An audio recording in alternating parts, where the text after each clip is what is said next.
अस्सलाम वालेकुम। आज देखिए सीरा बना रहे हैं, खस्सी का सीरा, जिसको हम हल्दी देकर बॉयल कर लिया है। बॉयल करने के बाद उसके ऊपर का स्किन जो होता है हटा दिया है।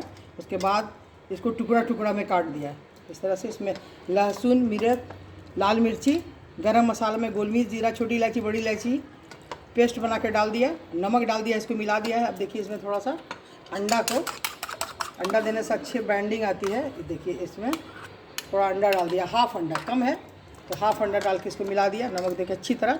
अब 5 मिनट के लिए इसको छोड़ देंगे कि अंदर अंदर इसके नमक हो जाएगा। नमक अपने अंदाज से दीजिए, हम अपने अंदाज से दिया है। उसके बाद फिर आपको फ्राई करके दिखा रहे हैं, बहुत ही मज़ेदार होता है ये।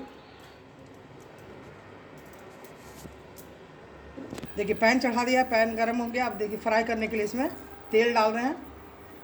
हम रिफाइंड डाल रहे हैं, आप चाहें तो सरसों के तेल में भी बना सकते हैं। गर्म हो रहा है, हो गया। अब इसमें टुकड़ा उठा कर फ्राई करने के लिए डालें।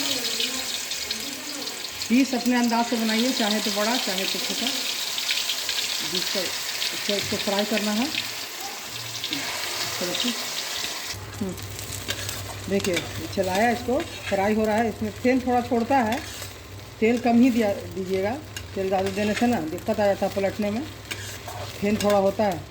और इसको फ्लेम को कम कर देंगे, इसका पलट कर इसको अच्छी तरह फ्राई होने देंगे। पूरा छानना नहीं है, छानने तेल ज़्यादा देने से फेन आ जाता है, इसलिए तेल कम डालिएगा।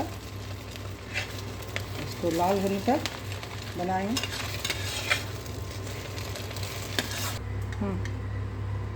देखिए हो गया फ्राई, इसको निकाल लिया थोड़ा सा। देखिए बन गया।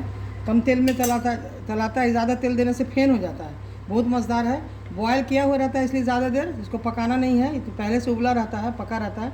इसको सिर्फ मसाला देकर और मिलाकर इसको फ्राई करने से बहुत मज़ेदार है। चावल, रोटी, हर चीज़ के साथ बहुत टेस्टी लगता है। अगर एक बार बनाइए मेरे तरीके से खाइए। अगर पसंद आए तो मेरे चैनल को ज़रूर सब्सक्राइब कीजिए, लाइक कीजिए, शेयर की भी ज़रूर कीजिएगा। अगली रेसिपी में फिर मिलेंगे इंशाल्लाह। अल्लाह हाफिज़।